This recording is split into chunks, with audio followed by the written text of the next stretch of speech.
The theme of this class was music and health. One of the starting questions that I had was about how music used in nonviolence movements. So I wanted to paint something showing the system of violence that people are trying to critique in the first place and trying to actually negotiate with for a better and positive future, to deal with action for things that they can actually change. It's not just about demonstration.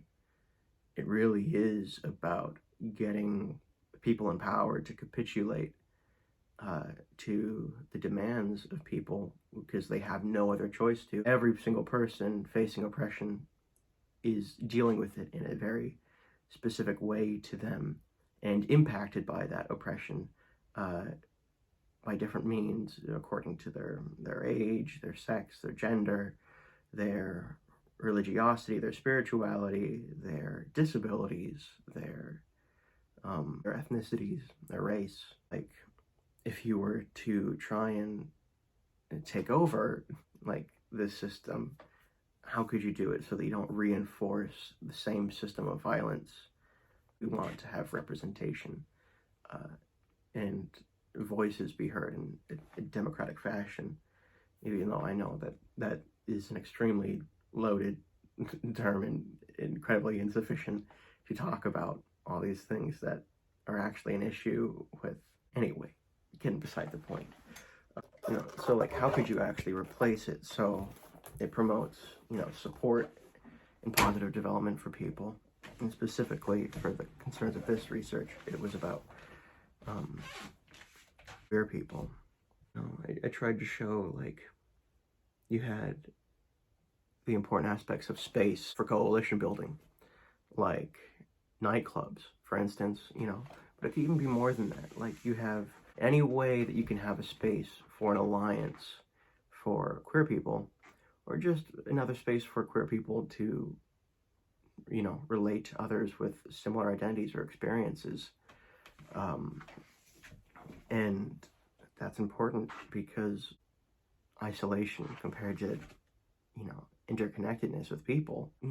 I drew a little bit of people, like the family that people chose to have, like the family that you found out of that old system, in spite of marginalization, in spite of being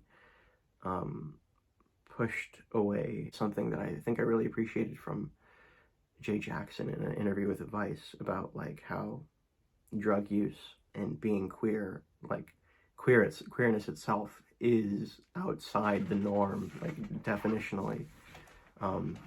And the same thing with certain kinds of drug use. I mean, especially in America, there's a lot of temperance in the society that using it is an act of queerness, according to Jay Jackson. It's about growth. It's about a metamorphosis and change and transcendence.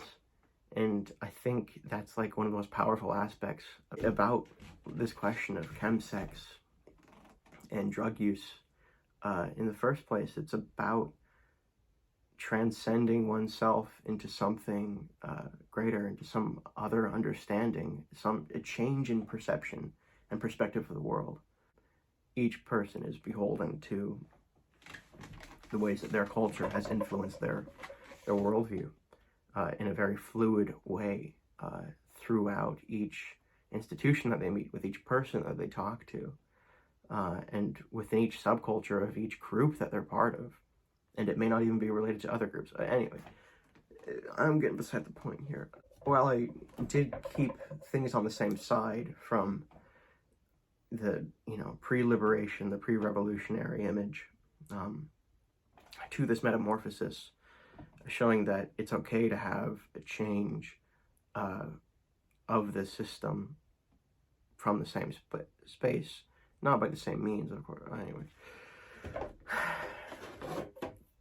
In the end, it thinking optimistically, it will get switched around, and it will be a greener future. They're emblematic of that interconnectedness that we're looking for, that connectivity that everyone strives for, and not even necessarily strives for, the connectivity that everyone deserves and that everyone needs. And we're trying to foster that connectivity through any means.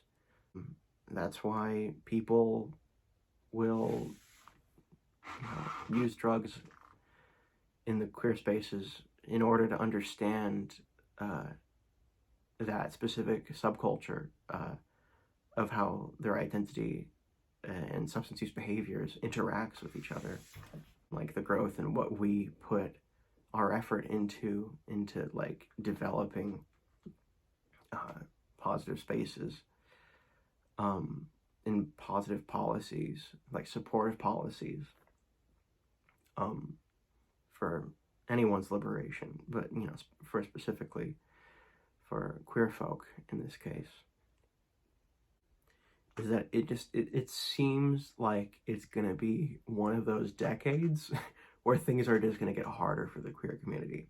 And that has already been seen with what's happening with the trans community in very specific and deliberate ways. I mean, they've had I don't even, like, there's so much to say about this entire other side